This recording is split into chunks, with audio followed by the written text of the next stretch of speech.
Bonsoir les Itata, comment allez-vous? Si je vous dis mise au point, je refuse, malgré moi, bonnet serré et surtout tu me manques, ce ne sont pas des déclarations. Certains d'entre vous auront reconnu le point commun entre ces différents titres musicaux. Bonsoir Harry Diboula. Bonsoir Jean-Marc, bonsoir tout le monde. Tu retrouves tous ces titres qui ont fait Oui, je veux pas. ta renommée. C'est incontournable, on est liés maintenant. Alors, quelle nouvelle? Bien, ça va, je vais pas me plaindre. Ces vacances 2022 se passent comment pour toi, le chanteur, le musicien? Ça va, puisque les choses là maintenant, tout a pu reprendre, Dieu merci. Donc c'est vrai que les gens ont envie de sortir, envie de respirer, et puis la musique reprend sa place comme une chose essentielle. Alors j'ai cité quelques titres, il y en a beaucoup d'autres qui sont souvent d'ailleurs, tu as souvent eu des titres en français et qui sont souvent des titres et des chansons d'amour, clairement. J'ai pas de problème avec les langues, de même que j'ai 2 parents, de même qu'on a 2 langues, donc il n'y a pas de duel entre les langues, c'est une dualité. Donc je vais composer en français et la langue n'est pas un obstacle, la preuve, tu me manques en créole, quoi. Oui. Et tu me manques, Dieu seul sait s'il y a oui, tu me manques ou qu'à moitié moi, on va l'entendre. Voilà, c'est ça. Et le seul mot en français, c'est tu me manques. Tout le reste en créole, on ne se rend pas compte. Ouais. Il y a beaucoup de gens qui ne parlent pas notre langue et qui l'ont adopté pourtant.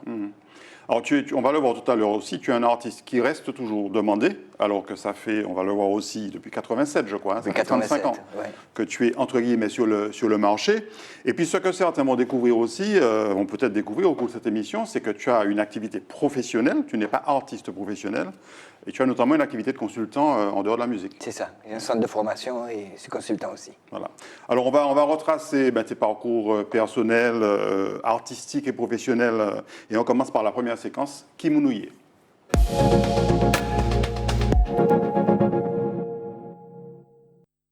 Alors, qui est l'homme Harry Diboula, si tu devais te présenter en quelques mots? Ça c'est toujours difficile. Déjà, je suis un amoureux de la vie. Même quand il y a des galères, je vois toujours le verre à moitié plein, c'est ce que je dis à mes amis tout le temps. Et puis, comment je peux me définir? La vie, c'est un terrain de jeu. Donc, j'y vais à fond, quoi. Je m'amuse à fond. J'ai 15 ans dans ma tête, pour ne pas dire 14 ans, 13 ans. Et tout est mené par passion. Tout ce que je fais, c'est par passion. Tu considères que tu as eu une belle vie, ah oui. Même s'il te reste encore beaucoup d'années à vivre. Si ça s'arrêtait là, maintenant là, aucun regret. Non, pas trop vite. non, c'est pas... on va commencer, Harry, par ton parcours familial, on va dire, oui. avec une première photo qui est une photo qui souvent marque les esprits. C'est la photo avec maman. Ah ben oui. Trois petits dans les bras de ta maman. Voilà, exactement. J'étais tout rond. Jusqu'à l'arrivée de ma petite sœur, j'étais vraiment tout rond. Et puis une maman avec beaucoup de tendresse, son papa très tendre aussi, encore plus que maman. Et non, vraiment, j'ai eu beaucoup de chance en fait. Parce que j'ai l'impression que c'était naturel, mais c'est pas si naturel que ça d'être élevé dans l'amour, quoi. Tu es né à Paris? Je suis né à Paris, Paris 18e, oui. Paris 18e, oui. C'était à l'époque du Bimidum. Mes parents ne sont pas passés par le Bimidum, mais c'était la grande période. Et tu as vécu à Paris combien de temps? Oh, jusqu'à 8 ans, je suis rentré assez tôt. Et tu as quelques souvenirs de cette période parisienne? Ah oui, beaucoup de souvenirs. Parisienne, oui. Beaucoup, des bons, des moins bons, mais comme on est petit, donc c'est nuancé. C'est-à-dire qu'à l'école, c'était toujours difficile, les négros à plateau, les sociales, ça, j'ai connu tout ça. Mais j'ai quand même de bons souvenirs, de belles amitiés alors que j'étais petit. Et puis surtout, ça a été une belle négociation entre papa et maman pour entrer définitivement en Martinique. Donc tout ce qu'on demandait, on a un cheval? Oui, on a. Parce que papa voulait rentrer, maman était moins prête. Et finalement, on est rentré. Tes relations avec ta maman très bonne. Très bonne. Alors, papa, il n'est plus là. J'ai plus mon père depuis une trentaine d'années. Mais mon père, c'était tout. C'était mon meilleur ami. Vraiment, on avait une relation fusionnelle. Mais sinon, ma mère, oui. Ma mère, oui, on se voit plusieurs fois dans la semaine. Voilà. Mais je veux dire, les souvenirs que tu en as, l'éducation, le début de l'enfance, le début de l'adolescence. En gros, ça a été parce que mes parents... Ta mère, c'était la mère potomitan. On ne peut pas dire ça. Les deux avaient leur rôle. Il y avait une division du travail, comme on dit. Et ils ne battaient pas. Ma mère rouspétait un petit peu plus, mais elle rouspétait tellement plus souvent qu'on n'entendait pas. Et le papa, il regardait et tout rentrer dans l'ordre. Mais en même temps, il y a beaucoup d'affection, beaucoup d'amour. Donc voilà. Et puis surtout, ce que j'essaie de faire avec mes enfants, la confiance. Donc même qu'il y avait une bêtise ou autre, si on n'avait pas le courage de le dire en face, on l'appelait au travail. Bon, papa, voilà, il s'est passé telle chose. bon, mais tu sais que tu seras puni. Et puis, il y avait toujours la discussion pour tirer une leçon de cette expérience. C'était formidable. Pourtant, c'est la maman qui a fait des études de psychologie et c'est le papa qui était psychologue dans la vie. Et puis, il y a ta sœur. On va avoir une première photo de vous petit. Oui. C'est ma petite sœur. Il y en a deux. Il y a une grande. Ah, vous êtes trois? Oui, on est trois. Il y a une grande et puis il y a une grande qui a 10 ans de plus. Et c'est une belle histoire parce que mes parents l'avaient adoptée avant nous. Donc avant, ça passait pas bien parce qu'elle jouait le rôle des parents. Et puis maintenant, c'est... Ah, donc tu as une sœur qui a été adoptée avant une grande, voilà, avant ton arrivée. Qui a 10 ans de plus que moi. D'accord. Et puis, avec les années passant, elle est devenue une sœur, pas la remplaçante des parents. Parce qu'avant, c'est elle qui avait le regard des parents. Et puis, j'ai ma petite sœur de 18 mois. On a 18 mois d'écart. Donc, on est comme ça jusqu'à maintenant. Voilà, justement. Alors, cette photo, elle est formidable. Elle est pleine de complicité, pleine de simplicité aussi, quoi. Jusqu'à maintenant, parce que, bon, sur WhatsApp, on s'appelle 20 fois la journée. Pour un oui, pour un non, parfois mais un petit peu jalouse parce que bon, quand je vais la voir, qu'on se voit tous les trois avec ma petite sœur et ma mère, moi, ben, ma mère voudrait un petit peu plus, donc c'est mignon. Elle a fait de la musique aussi, elle continue encore. Et l'anecdote, c'est qu'en 89, son groupe a eu les Maracas d'Or à Paris, c'était un trophée qui était très célèbre à Paris, et moi j'ai été nominé. Qui était nommé. C'était marrant, donc voilà, c'est une anecdote assez marrante. On va voir une autre photo de vous deux qui fait plus photo-portrait, là, qui est un petit peu plus posée. Là, c'était à l'école, on était plus grand. Voilà, on était plus grand. On s'arrangeait toujours et pour être dans les mêmes écoles. Enfin, naturellement, on était dans les mêmes écoles, mais quand parfois ça arrivait qu'un passe l'année d'après, l'autre rejoignait l'autre. Même les études, quand la petite sœur est partie, moi j'étais ici, finalement, 15 jours avant, j'ai décidé de partir aussi. D'accord. D'accord, donc il y avait une vraie complicité. Ah, jusqu'à maintenant. Jusqu'à maintenant. Mais bon, on a été éduqués comme ça aussi. Hein. On ne dit pas chip à l'autre, hein, c'est interdit. Quel souvenir tu as de ton... donc tu disais que tu revenais en Martinique à 8 ans. Oui. À 8 ans, pas il y a 8 ans, à 8 ans, et tu as donc grandi, tu as fait ton adolescence ici. Quel souvenir tu en as? Comment tu raconterais ton adolescence? Très bon souvenir, parce que ce qui était pour nous naturel ne l'est pas. Dans les deux familles, côté maman et côté papa, on est très famille élargie. Donc c'était toujours des occasions de rigolade, de manger bouet, de bain de mer. On a beaucoup de très très bons souvenirs comme ça. Le seul point, c'est pas un point négatif, c'est que des deux côtés, il y avait des familles nombreuses et nous on était trois. Donc la grande sœur est partie plus tôt se marier, etc.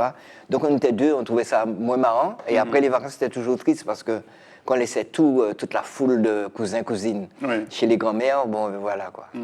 Tu as grandi où, dans quelle commune? Alors j'ai grandi à Chelcher et après à Balata. Et tes activités d'adolescent, c'était quoi? Tu pensais déjà un peu à la musique? Ah, je pensais beaucoup à la musique. Ah oui, beaucoup à la musique. Donc c'était beaucoup la musique déjà. Et comme l'école c'était un petit peu moyen, donc on avait coupé les cours de piano sur moi, tout ça. Mais sinon, c'est beaucoup la musique, oui. J'ai pas été un grand sportif. À quel moment tu as commencé véritablement à te dire je vais essayer d'être musicien, d'être chanteur? Alors, je voulais le faire très tôt, mais avec les parents. Dieu merci, c'était pas possible. Dès la troisième, je voulais être professionnel, partir dans les... mais c'était pas possible. Déjà, j'avais pas ce qu'il fallait. Et puis à l'époque, c'était pas comme ça. À l'époque, ça passait par les groupes. Il fallait vraiment qu'un talent soit reconnu, quoi. Tu rentrais pas dans un studio, et puis avec les médias, pouf, ça part, quoi. Et donc, j'ai envie de dire que vers les 17-18 ans, c'est les groupes de quartier. Après, étudier en France, c'était les groupes toujours. On commençait à jouer dans des salles. Et c'est là où j'ai enregistré un premier disque avec des camarades. Et puis au retour bien plus grand, où à ce moment-là, on commençait à... l'informatique arrivait, etc. Donc on n'était plus... Tant mieux et dommage. Et tant mieux parce que c'était plus facile. Donc on pouvait faire des albums presque tout seul. Et on appelait des vrais musiciens à côté, mais tout ce qui était programmation. Je dis dommage parce qu'on a raté un train dans la musique antillaise, c'est que le fait de ne pas avoir de groupe, à cause de cette... ce hasard, quoi, en fait, qu'on arrive en même temps que la technologie, ça nous a fermé beaucoup de portes. Tu as commencé véritablement ta carrière musicale à quel âge? Sans forcément parler de disques, mais à faire des prestations. À faire des prestations. Moi, je me rappelle quand j'étais tout jeune, je jouais aussi à l'harmonica, j'aimais beaucoup les fêtes de commune, tambour, harmonica. Donc je me rappelle que j'avais rencontré Eugène Mounac, qui était très gentil. Je ne me connaissais pas, personne ne me connaissait. Puis il me faisait monter sur scène, jouer à l'harmonica, etc. Des dessins pris aussi. Et il y avait aussi le Chouvalbois. J'aimais bien le tambour des Mondas. Donc, tout ce qui était fête de commune, j'ai cumé ça avec d'autres camarades, dont Paulo Atanas, qu'on connaît bien. Pas la plus belle voix. J'ai pas envie de dire belle, j'ai pas envie de l'enfermer. C'est vraiment une de nos plus belles voix. Donc, on écumait les fêtes de commune. J'ai envie de dire, ouais, vers 17 ans à peu près. Et puis, après, ça a été vraiment les groupes où, voilà. Et puis il y a eu la séquence études. Donc tu es parti, tu as fait quoi comme études? Alors au début j'ai fait informatique. Alors j'ai passé ma vie à étudier. Hein. J'ai fait informatique, donc ce qui m'a amené après à la banque. Et puis après, la vie, comme je t'ai dit, c'est un terrain de jeu. Hein. Donc c'était au début pas mes études. Hein. Quand j'ai repris mes études, ça allait mieux. Mais avant, ma scolarité était assez chaotique. Et puis après, entre guillemets, mais c'est grâce à la musique. Alors je le dis, c'est pas pour me mettre en avant quoi que ce soit, au contraire, c'est plus un rôle de transmission, j'ai envie de dire. C'est que souvent, il y en a qui sont un peu à l'écart du système scolaire ou autre. Et en fait, je pense que c'est à eux de leur prénommer. C'est la musique qui m'a montré que, entre guillemets, que j'avais un cerveau et que je pouvais faire des choses seul parce que c'est extrêmement dur, il ne faut pas croire. Parce qu'autour de moi, il n'y a pas de gens qui me disaient « vas-y, fonce, c'est bien, tu vas arriver ». Non, pas du tout. Et donc cette foi que j'avais en moi et en ce que j'avais envie de faire, m'a montré que j'avais un cerveau et après je suis retourné en études plusieurs fois jusqu'à il n'y a pas très longtemps. Et donc c'est un peu le conseil que je donne aux jeunes et aux moins jeunes, parce qu'il n'y a pas d'âge. Alors on va avoir une dernière photo dans cette rubrique Kimounouye. C'est une photo de tes parents, une photo très, très naturelle que j'aime vraiment beaucoup. Alors là, c'est le couple qui s'embrasse, tes parents. Oui. Enfin, le monsieur, c'est ton papa qui embrasse sa maman. Voilà, exactement. Oui. Ça, c'est marrant, quoi. Ça, c'est marrant parce qu'ils étaient quand même pudiques entre eux. Oui. Donc là, c'est vraiment... Petite photo volée. Ah oui, c'est vraiment une photo volée, voilà.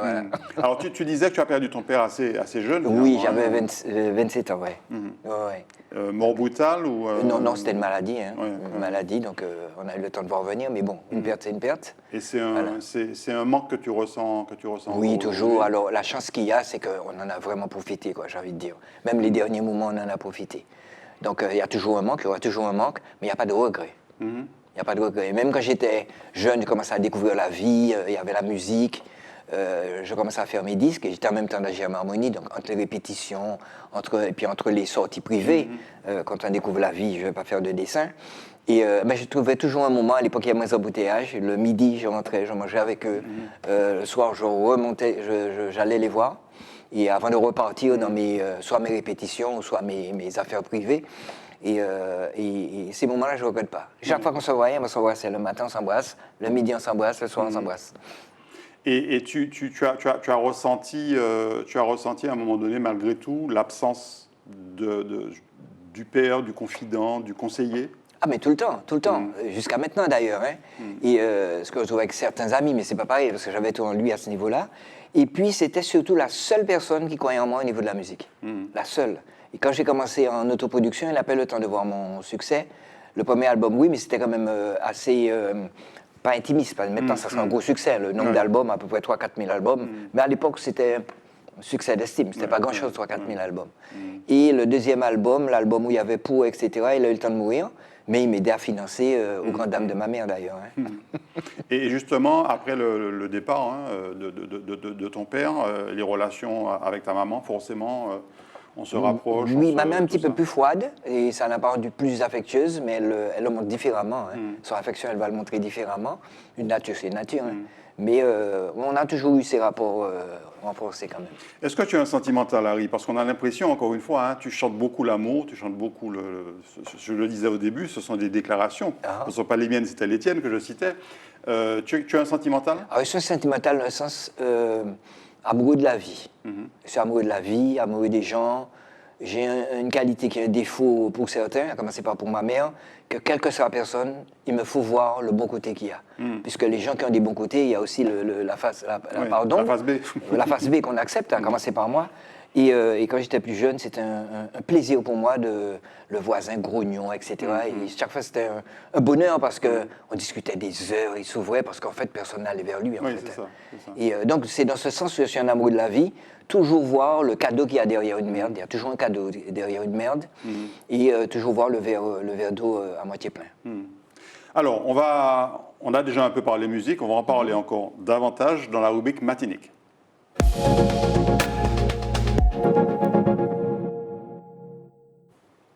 Alors, tu l'as dit, on l'a dit tout à l'heure, tu as commencé véritablement ta carrière musicale en 87. Oui. C'est bien ça, 35 ans? Oui, c'est ça. 35 ans. Et à ce moment-là, quand tu démarres en 87, tu es dans quel état d'esprit? Tu démarres pour une carrière musicale? Pas vraiment. À l'époque, je travaillais à la banque. Et non, je n'avais pas l'idée d'une carrière musicale, peut-être, mais pas en tant que professionnel. Oui. Non, c'est-à-dire que la première étape, ça a commencé par un 47 tours, qui était mal tombé parce qu'il est sorti quelques jours avant la fête des mères. Et comme tout ce qui est lié à un événement, bon, au bout d'un moment, ça a été difficile. Mais j'étais extrêmement content parce que l'étape a été franchie. J'avais fait mon premier album. Et c'était un 47 tours à l'époque avec 2 titres. Et tout de suite, j'ai enchaîné avec un 33 tours. À l'époque, on disait 33 tours, avec 6-7 titres.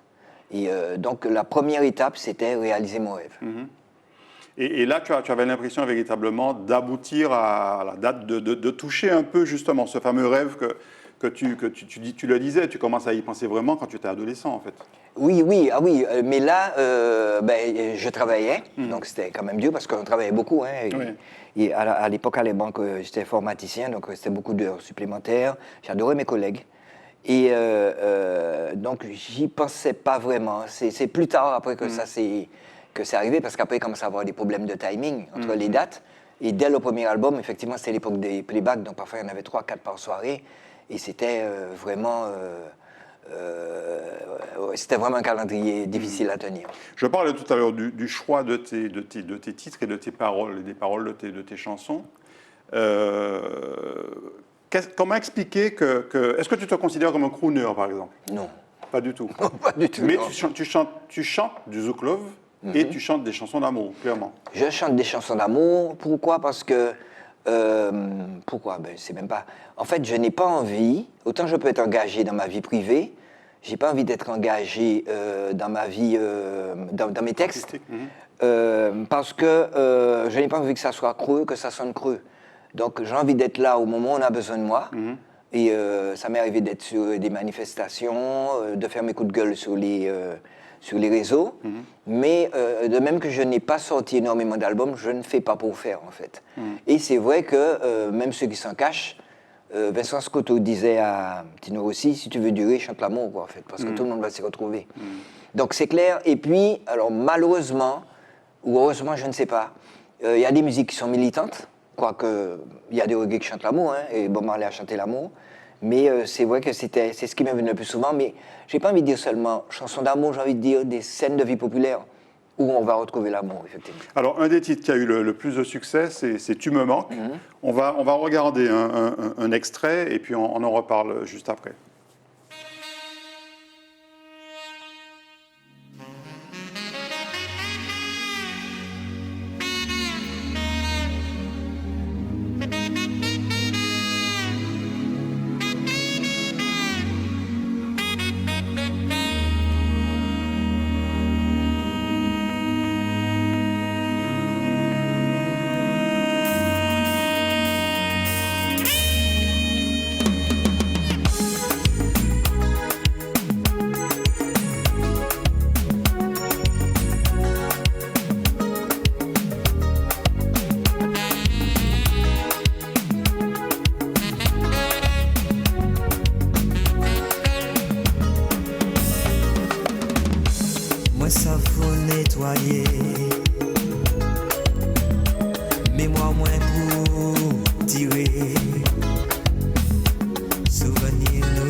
Tu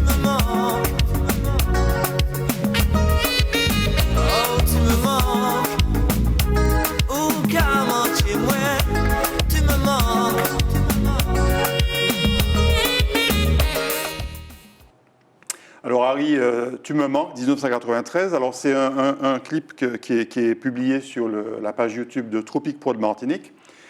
Alors si je te dis qu'elle a fait, cette chanson, ce clip a fait 10,7 millions de vues à ce jour sur YouTube. Ce qui est exceptionnel pour un artiste antillais, martiniquais. Moi je ne suis pas tellement, mais...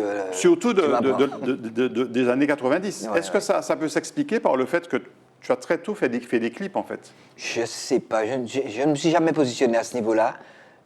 C'est vrai que c'était le début des télés privées. Donc, c'est là où on commence à faire des clips. Mais je ne me suis jamais positionné pour savoir si c'était parmi les premiers ou pas. Oui, en termes de marketing, oui, on a été les premiers, puisqu'on avait fait tout un marketing pour que ce disque-là décolle. Ouais. Parce que Misoprene ne voulait pas lâcher le tir et les charts. Et on avait fait vraiment une opération extraordinaire à l'époque, Martinique, Guadeloupe, pour faire décoller le titre. Et même Mise au point, par exemple, c'est 1,5 million de vues. Mise au point a moins bien marché. Ça a été un succès, mais Tu me manques est de loin...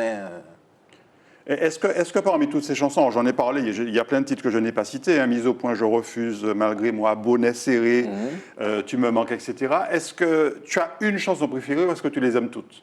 Je les aime toutes, mais mes chansons préférées, souvent, c'est pas les chansons qu'on connaît et qu'on passe en radio, quoi. Parce qu'il y a des chansons comme Dis-moi pourquoi, etc., qu'on connaît très peu. Alors je m'amuse à taquiner le public, à les rejouer en public quand je joue quand je suis en prestation, donc je rejoue les titres que j'aime, quoi. Enfin, je fais un medley avec les titres que j'aime, mais c'est vrai que j'aime toutes mes chansons, mais il y en a beaucoup qui sont dans l'ombre et que j'aime particulièrement. Et il y en a même qui ont largement dépassé les frontières martiniquaises. On va voir ce petit cliché très sympathique en japonais, puisque dès 1989, tu t'es connu au Japon. Oui, ça c'est une histoire assez particulière, parce que...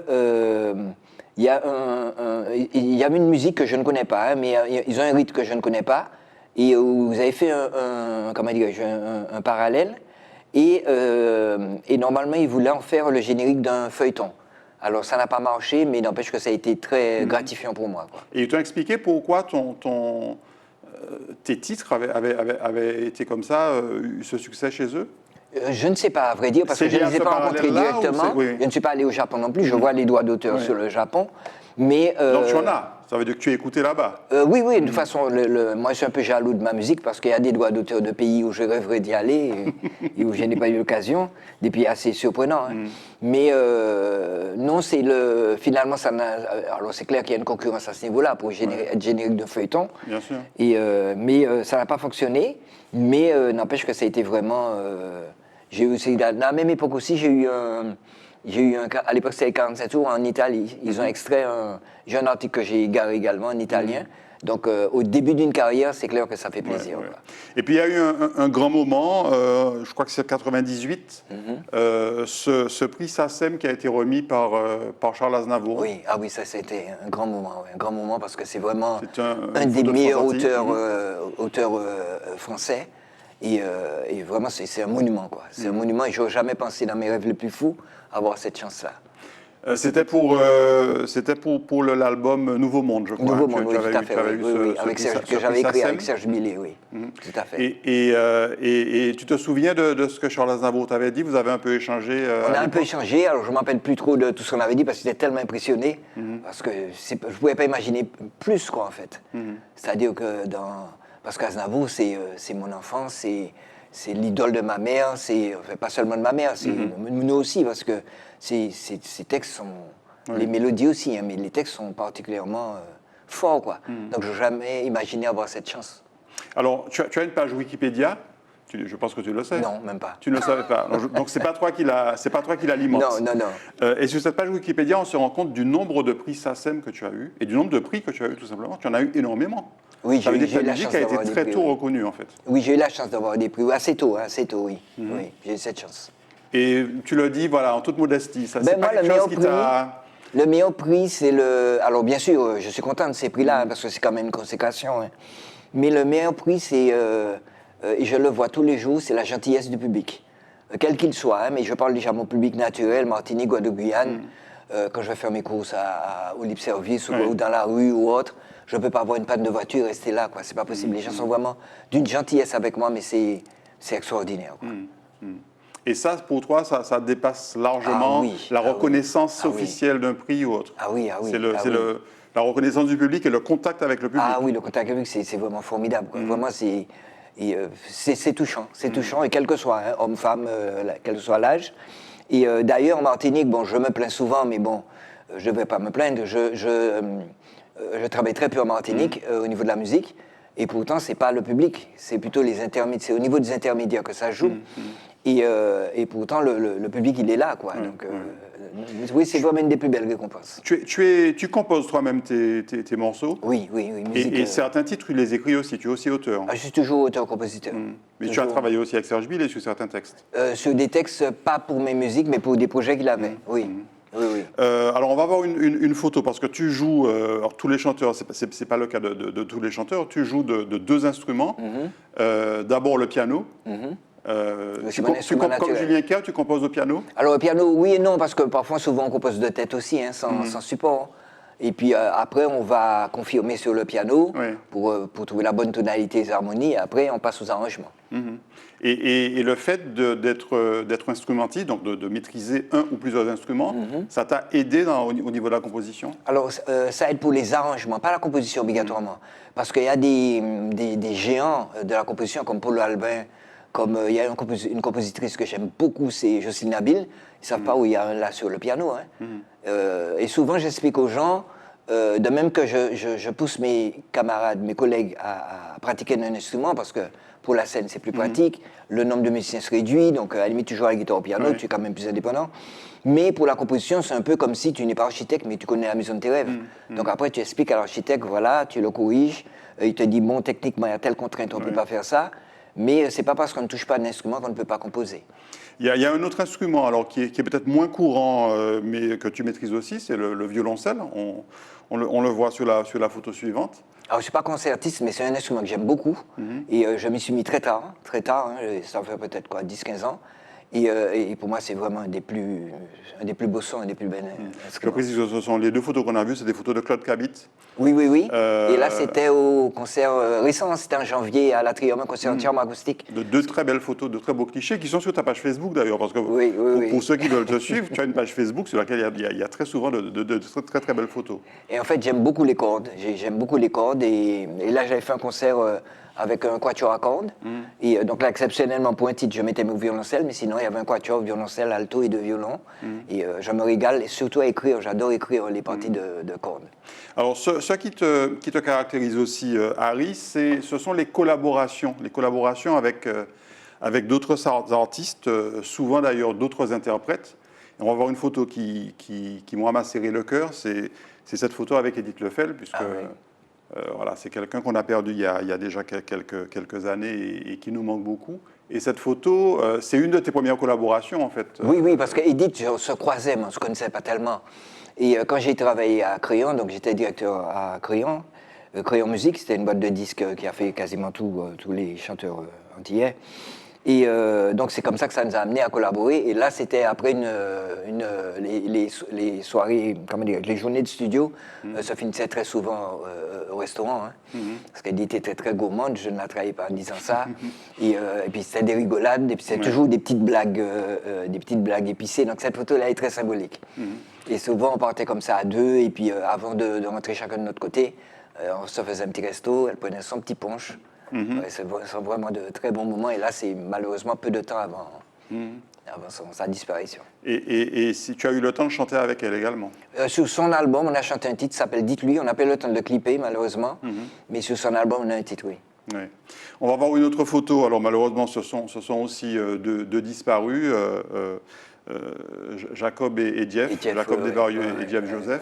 Deux personnes formidables à mon niveau, parce que Jeff, on s'est connus très tard. On s'est connus très tard parce que c'est normal, il est bien plus âgé que moi.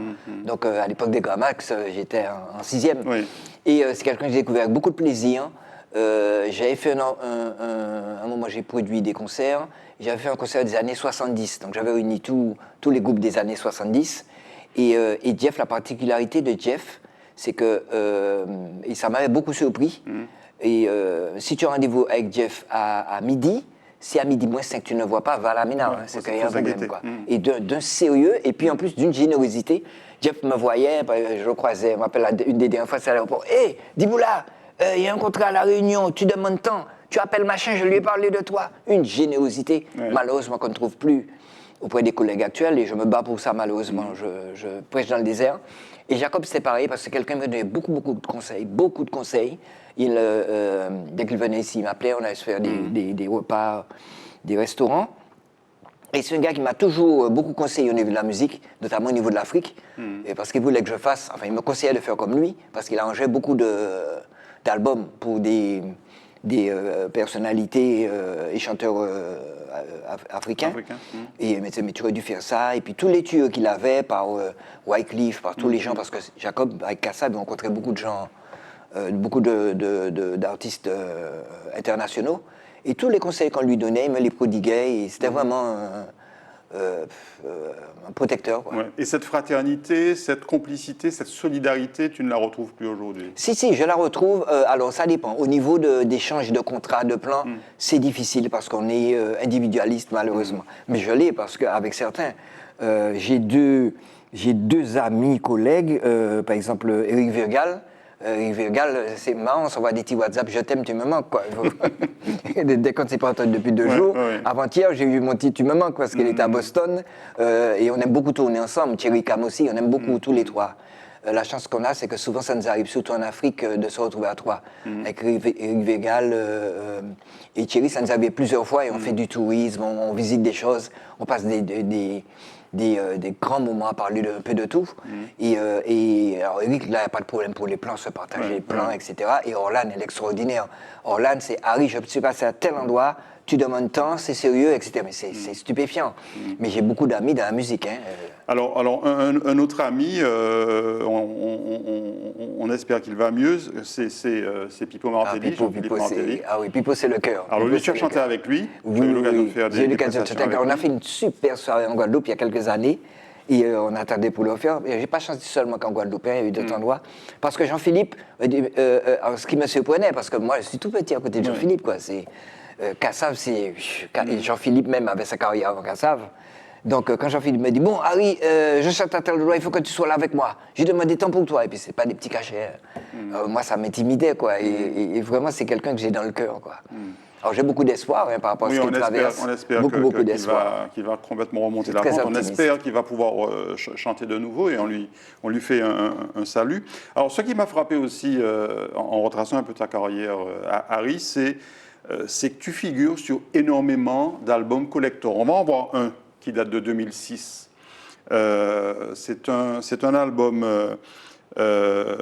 qui a été produit avec bien sûr beaucoup d'artistes du moment, Richard Bierman, etc. Et j'ai l'impression que tes titres ont très souvent été repris sur tous ces albums collector, Zouk Love, les tubes du Zouk, etc. Et tu me disais que parfois tu n'es même pas au courant en fait. Je pense, parce que vu le nombre, je pense que je ne suis pas toujours au courant. Mais bon, ça se passe bien parce qu'en général, les gens n'ont pas le choix, ils sont obligés de déclarer. Donc au niveau de la SDRM, on touche quand même la SDRM qui a un droit particulier, droit d'auteur.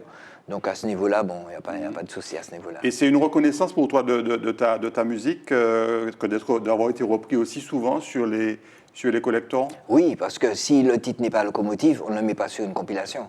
Ce sont des titres locomotives. On ne met pas de titre à découvrir sur les compilations.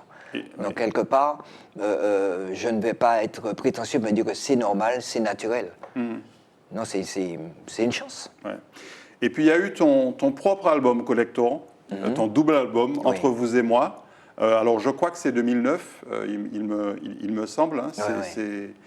Et c'était une rétrospective de ta carrière, de grosso modo 20 ans de.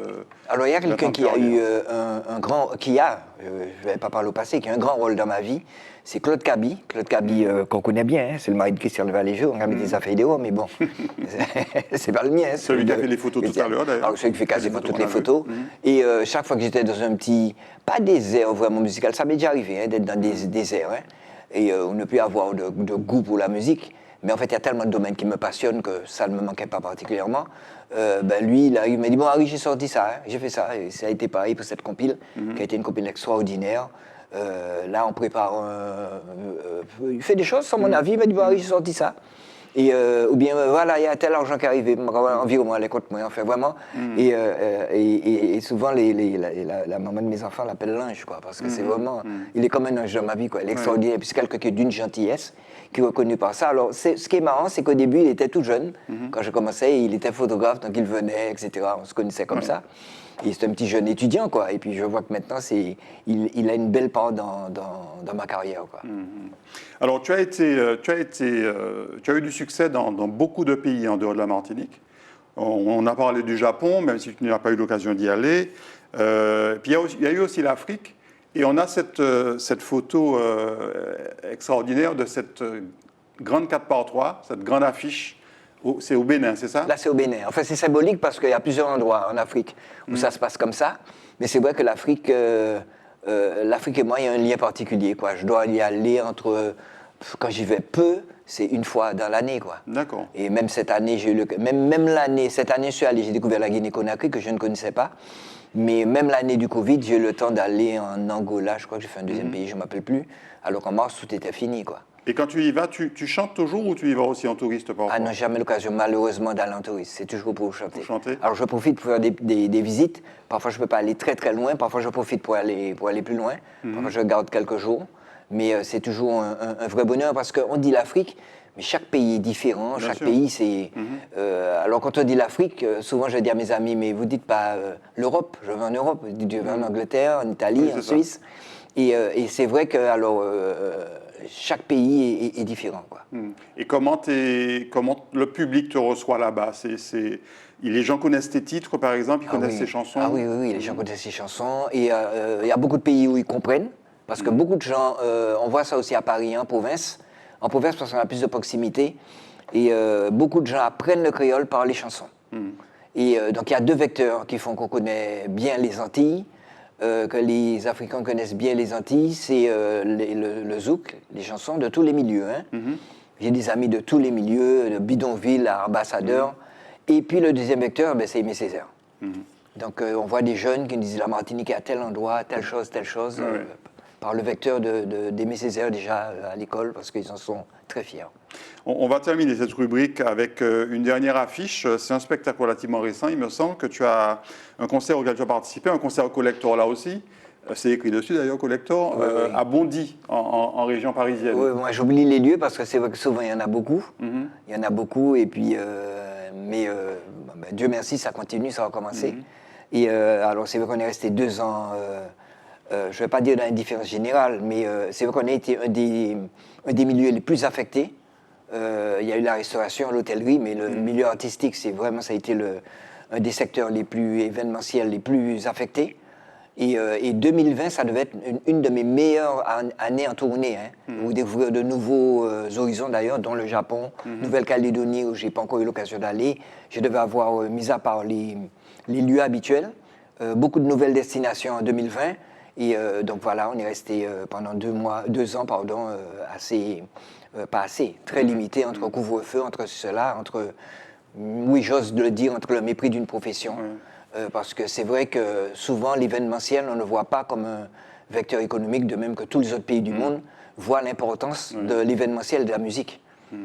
Alors tu le disais, tu as fait plusieurs pauses au cours de ta carrière artistique, de ton parcours artistique, mais tu as encore demandé. C'est-à-dire que 35 ans après, c'est pas faute d'être demandé. Mais il y a des moments, tu n'as plus envie de faire la même chose. Il y a des moments, il y a aussi... Alors, ce qui m'a fait plus arrêter, c'est plus ce contexte qui était quand même assez pourri, il faut le dire, au niveau de certains médias, des pots de vin, etc. Et moi, je voulais me regarder devant un miroir. Donc, tu payais pas, tu passais pas, et puis tes disques ne se vendaient pas. Hein, donc, tout ça, en fait, c'est l'environnement, des éléments de l'environnement. Et si tu ne fais pas attention, tu penses que tu es dégoûté d'un métier, mais en fait, c'est des éléments d'un environnement. Et puis, bon, finalement, après, quand tu regardes les choses en face, tu te dis, il suffit d'enlever certains éléments, pour repartir, quoi. Alors, la particularité, c'est que tu t'es toujours produit et distribué toi-même. Tu as toujours produit tes albums et tu les as distribués toi-même. Indépendant. Alors, c'était une chance, mais au début, je ne savais pas, je ne vais pas faire l'intéressant. Au début, je ne savais pas que c'était une chance, en fait. C'est parce que les producteurs n'en voulaient pas de moi. Ouais. J'avais envie d'être chez Depps comme tout le monde, j'avais envie d'être chez Lizzo comme tout le monde. Mais en fait, c'était une chance parce que ma propre couleur, j'ai pu l'imposer. Travailler avec des inconnus, c'était mes camarades, Richard-Marie Claire, Robert Canguio, Dominique Bougueville, avec qui je joue jusqu'à maintenant. Et à la limite, j'aurais été dans une écurie, on m'aurait imposé des morceaux et ma couleur n'aurait pas pu s'imposer, entre guillemets, quoi. Donc tu es satisfait, on va dire, de ce que tu as fait, de la façon dont tu as mené ton parcours artistique. Tout à fait, tout à fait. Harry, on va terminer avec la rubrique politique. On va pas parler de politique politicienne, mais on va parler à la fois de ton autre activité, qui est les professionnels, et puis également de ton regard sur certaines causes.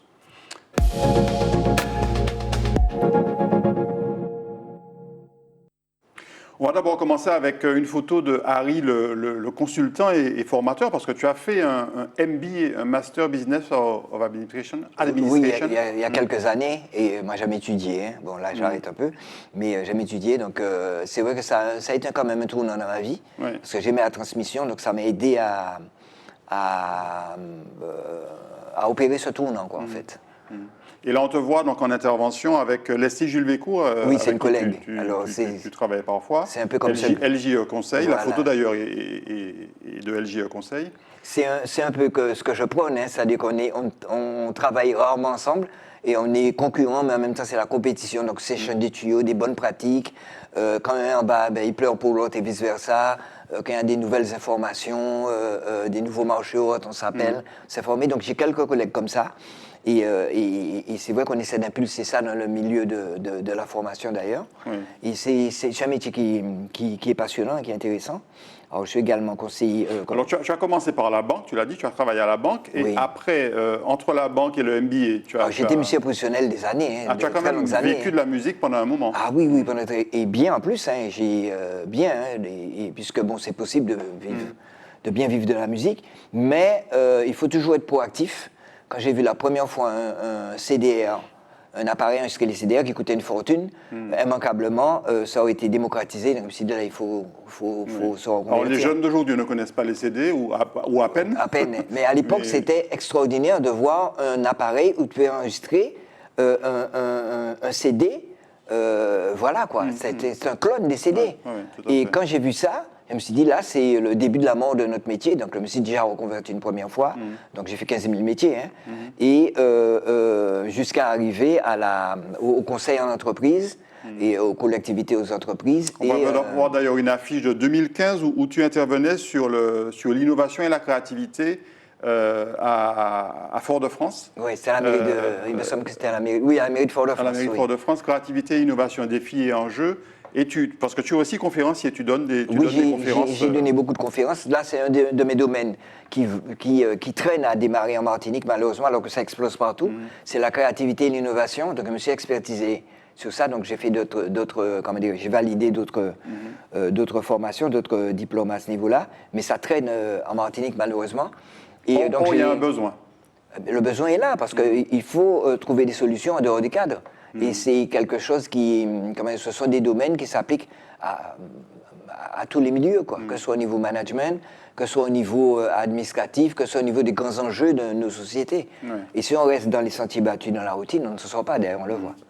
Il y a une autre affiche qu'on va voir qui est plus récente, c'était la conférence des talents que tu as également animée sur 2 jours, les conférences des talents sur 2 jours. Oui.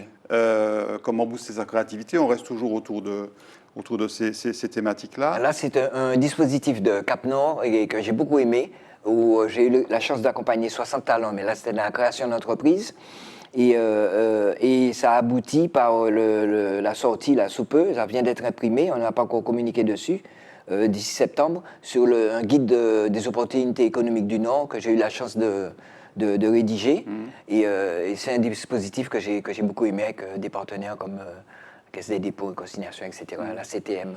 Et là, tu viens nous confirmer qu'il y a des potentialités, des opportunités dans le Nord, parce que souvent le Nord est décrié, alors qu'en réalité, c'est un vivier de talent. Comme je t'ai dit dès le départ, c'est de faire de l'adversité une force, voir le verre d'eau à moitié plein. Et ça rejoint la créativité et l'innovation. Si on reste dans notre vision routinière habituelle, on ne va rien voir du tout. Et donc le tout, c'est ça le défi, quoi, en fait. Il y a combien de temps que tu t'es lancé dans le consulting et dans la formation? Il doit avoir peut-être à peu près une dizaine d'années. Une dizaine d'années. Ouais, et aujourd'hui, tu en vis. Oh, Dieu merci, quand moi j'aurais fait les deux années de Covid là, et ça m'a vraiment, non, pas seulement sauvé à tous les niveaux, parce que j'adore ça, quoi. Donc je suis également formateur, mais il y a aussi des formateurs, des prestataires avec lesquels je travaille, qui sont excellents. Mais j'aime aussi beaucoup la formation. Ce qui marche ces temps-ci énormément, c'est anticiper et gérer les conflits et l'agressivité. Donc là, c'est très demandé dans les organisations. Mais c'est vraiment, transmettre, c'est quelque chose que j'aime beaucoup. Tu as une société qui s'appelle BNG Consulting. BNG Caraïbes. BNG Caraïbes, pardon, tout à fait. BNG, ça veut dire quoi? Business Nouvelle Génération. Parce qu'on est beaucoup accepté sur l'accompagnement des porteurs de projets. Oui, et on retrouve ta volonté de regarder devant. Ah ben oui, et puis de regarder autrement, de voir les choses autrement. Tu accompagnes des plus jeunes que toi, forcément, très souvent. Oui, très souvent, c'est souvent des plus jeunes, oui. Souvent des plus jeunes. Et tu as eu, par exemple, dans le Nord, tu as forcément contribué à découvrir des talents et à accompagner de futurs chefs d'entreprise. Oui, puisque c'était un des dispositifs, un des marchés que j'ai eu, c'était un dispositif qui était directement lié, c'était l'objet des dispositifs. Bon, je travaille sur d'autres. On a des formations également pour les créateurs d'entreprises. En fait, ce qui est bien, c'est que le nouveau modèle entrepreneurial, il est carrément différent, il est transversal. Et on n'est plus basé sur le savoir. Donc il y a 7 points précis pour qualifier le nouvel entrepreneuriat, mais n'empêche qu'on n'a plus besoin d'une licence comme avant sous une licence. À part les autodidactes qui étaient un peu pudiques et gênés, c'était difficile d'être dans l'entrepreneuriat. Et là maintenant, l'entrepreneuriat, c'est vraiment une alternative au chômage. Alors bien sûr, il y a des postures particulières, tout le monde ne peut pas être entrepreneur, mais il faut que le héros de demain soit l'entrepreneur, l'entrepreneur soit le héros de demain, il nous faut des modèles. Cette jeunesse, notre jeunesse qui est souvent décriée, toi tu y crois et tu as probablement régulièrement des exemples de jeunes qui ont la volonté de s'en sortir et que tu accompagnes. Alors, le premier exemple que je leur donne, pour ceux qui veulent s'en sortir mais ils ne savent pas comment faire, je dis Jay-Z, le mari de Beyoncé, c'est de l'herbe qu'il vendait. Il a simplement appliqué son modèle après au modèle commercial. Pas de l'herbe pour les moutons. Hein, c'est pas de l'herbe pour les moutons, tout à fait. Mais donc je veux dire que même au pire, au plus bas de la lie de la société, ben, il y a moyen de rebondir. Avec un modèle vertueux, pas en vendant de l'herbe, tout à fait, mais n'empêche que même à ces niveaux-là, parce que c'est une réalité qui est là, c'est une réalité qui est là, il ne faut pas croire, hein, et c'est pas si facile que ça, c'est très concurrentiel, dangereux et tout ce qu'on sait. Mais n'empêche que, ils ont pu acquérir certaines techniques, certaines pratiques, ne serait-ce qu'au niveau des règles arithmétiques, qu'autrement, ils n'auraient pas pu découvrir. Et donc, sur ce plan, je ne suis pas du tout pudique avec eux, et, parce qu'il y a aussi certains jeunes qui sont très éloignés de l'emploi et aussi d'une normalité, et il faut partir de ce vécu-là pour arriver à atteindre le rêve. À les remettre, on va dire, globalement vers des voies plus vertueuses. Oui, parce qu'il s'agit d'atteindre un rêve, en fait, un rêve qui est possible à atteindre. Tu parlais aussi tout à l'heure de la prévention et de la gestion des conflits. La Martinique sort d'une période très, très, très particulière. Ça a d'abord commencé par, on va voir la photo de Joséphine décapitée, ça a d'abord commencé par cette révolte autour des statues. Des statues dont on ne voulait plus et qu'on a décapitées, qu'on a déboulonnées. C'était un petit peu avant le Covid. Comment tu l'as vécu, ça, toi? Alors, à ce niveau-là, moi, je comprends parfaitement. En deçà, le problème qu'il y a derrière tout ça, c'est déjà comprendre qu'il y a un certain nombre de paradigmes, de façons de voir, et on ne peut pas imposer notre façon de voir. On l'a vu, hein, dans ces 2 années-là de crise sanitaire, entre guillemets. C'est sanitaire que je mets entre guillemets, la crise était réelle. Et en fait, ma vision du monde n'est pas le monde. Moi, je comprends parfaitement pourquoi ces statues ont été déboulonnées. Je comprends. On aurait peut-être pu faire autrement ou autre, mais je ne peux pas condamner ces jeunes qui ont détruit ces statues, de même la statue de Colbert devant l'Assemblée nationale. Je peux comprendre que ce soit une injure, de même que des gens qui sont un peu comment dirais-je, je comprends que certains ont été choqués également, mais n'empêche que, d'ailleurs, j'espère que ça sera pérennisé, une commission que la mairie a mis en place d'historiens, ça a quand même démontré que le problème doit être posé. Oui. Oui, il faut se demander effectivement pourquoi il y a eu cette révolte, cette réaction, et comment faire aujourd'hui pour expliquer l'histoire sans forcément donner l'impression parfois d'agresser à travers ces statues. Évidemment, la statue de Dénobuc, tout ça, ouais. Au bout d'un moment, alors maintenant, il ne s'agit pas d'enlever la statue doter l'impératrice Joséphine de l'histoire des Trois Îlets, au contraire, voir comment en faire une force, mais tout en... Voilà. Victor Hugo, par exemple. Victor Hugo, c'est un immense écrivain, etc. Mais il a un texte qui est horrible.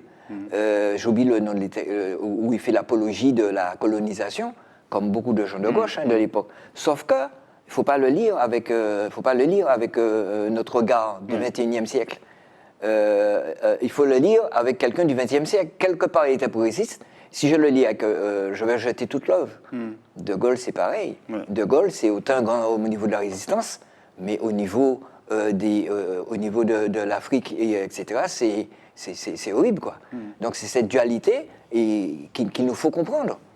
On termine avec une dernière photo, Harry, et celle-là, tu y tenais. C'est une photo alors que tu as récupérée sur Facebook, mais qui est assez symbolique, de cette séquence crise sanitaire. Alors toi, tu dis sanitaire, c'est peut-être à mettre entre guillemets, parce que toi, tu as une position particulière par rapport. Tu as une position que beaucoup partagent. Sur cette crise sanitaire. Beaucoup de choses m'ont choqué dans cette crise. Alors, vous ne pouvez pas toutes les énumérer parce qu'il y a eu trop de choses. Alors que c'était souvent politique, pas sanitaire. Par exemple, rappelle-toi quand Salomon, je crois que c'est Salomon, égrenait le nombre de morts sur les réseaux. Tu avais le nombre de morts par pays, mais jamais rapporté à une population. Salomon, oui, tout à fait. Jamais rapporté à une population, ça ne voulait rien dire. C'est-à-dire qu'il y avait une espèce d'instrumentalisation de la peur. Et j'ai vu des choses horribles, des amis, des esprits brillants, par la peur, qui étaient paralysés et qui sortaient des discours, et c'est devenu presque des discours de haine sur les réseaux, etc. Et, ça nous a beaucoup fracturé en Martinique. Ça a beaucoup fracturé. Alors j'ai l'impression qu'on s'en sort, mais il faudrait quand même qu'on en parle. Il ne faut pas que ce soit quelque chose qui passe comme ça, quoi, en fait, parce que c'est vraiment dur. Et une fois de plus, moi je m'appelle encore quand on nous disait de ne pas écouter les réseaux sociaux ou autres. Moi, on n'a pas à m'apprendre l'esprit critique, parce que moi, j'ai su de l'époque où on allait à la bibliothèque, on choisissait nos livres. Donc quand je vais sur les réseaux, je choisis, j'essaie de voir, de trouver les sources ou autres. Et il y a des réseaux qui sont officiels où c'est aussi de la propagande. Ce qui m'a choqué aussi, bon, je ne vais pas tout énumérer, mais ce qui m'a choqué... Le pass vaccinal t'a beaucoup choqué également. Le pass vaccinal m'a vacciné, ça m'a rappelé l'étoile jaune, qu'on veut me dire ce qu'on veut. C'était une étoile jaune. J'allais au restaurant, ça ne me manquait pas, mais c'était une étoile jaune. Et puis ce qui m'a beaucoup choqué, c'est tous ces gens qui étaient en radio, et tu allais sous Transparence Santé, tu aurais qu'ils étaient financés par des laboratoires. Par des laboratoires, moi je trouvais ça vraiment indécent. Et moi je ne suis pas vacciné, je ne le serai pas non plus, mais ça m'est arrivé de rassurer des amis vaccinés qui n'étaient pas bien dans leur tête.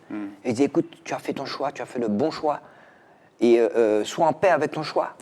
Et en fait, c'est peut-être aussi le point final comme tu veux, mais ce qui est vraiment important, si on doit retenir quelque chose dans mon discours, c'est comprendre la diversité d'opinions. L'accepter déjà. L'accepter qu'on peut avoir des opinions, parce que nous sommes autant différents que d'êtres humains, il y a autant de différences entre les êtres humains, à condition qu'on soit ouvert. Et le point de vue différent, il n'est pas contagieux. Si on se dispute à ce niveau-là, c'est que moi j'ai des doutes sur ma position. Donc je ne vois pas pourquoi je me battrais à quelqu'un sur le fait que non, ne te fais pas vacciner, fais-toi vacciner, j'aime pas les noirs, j'aime pas les rouges, j'aime pas ceci, j'aime pas cela. C'est que j'ai un doute. J'aime pas les homosexuels, c'est que j'ai un doute sur ma sexualité, j'aime pas les homosexuels. Et donc c'est ce qui est vraiment important, comprendre qu'on peut avoir une diversité d'opinions. Et c'est pas dangereux. Harry, on va terminer avec une note plus positive. On n'en a pas parlé lors de la première rubrique Kimounouye. Tu as 2 jeunes enfants, tu as eu des enfants assez tard. Très tard, vous ne m'avez pas donné la recette à l'époque. Tu as 2 jeunes enfants qui ont 10 et 7 ans. 10 ans et 7 ans, oui, voilà. Ce sont mes petits amours. Cette paternité tardive t'a apporté beaucoup, je suppose? C'est maintenant que j'ai le temps de jouer avec eux, je suis plus installé. Ah oui, mais c'est un bonheur sans nom. Beaucoup de fatigue, mais c'est un bonheur sans nom. Puis le choix du haut, un garçon, une fille. Très bien. Bien, merci beaucoup, Harry, d'avoir partagé avec nous à la fois ton parcours, tes positions, cette magnifique carrière. Je sais que le terme carrière, ce n'est pas forcément le bon, mais ce magnifique parcours musical. Merci beaucoup, c'est on a pu se souvenir effectivement de toutes ces belles chansons que tu nous as chantées. Et puis on espère te retrouver bientôt. J'espère bien. En tout cas, vraiment, merci beaucoup. Merci beaucoup à vous de nous avoir suivis. On se retrouve très très bientôt pour un nouveau C'est ça fait nous. Très bonne journée ou très bonne soirée.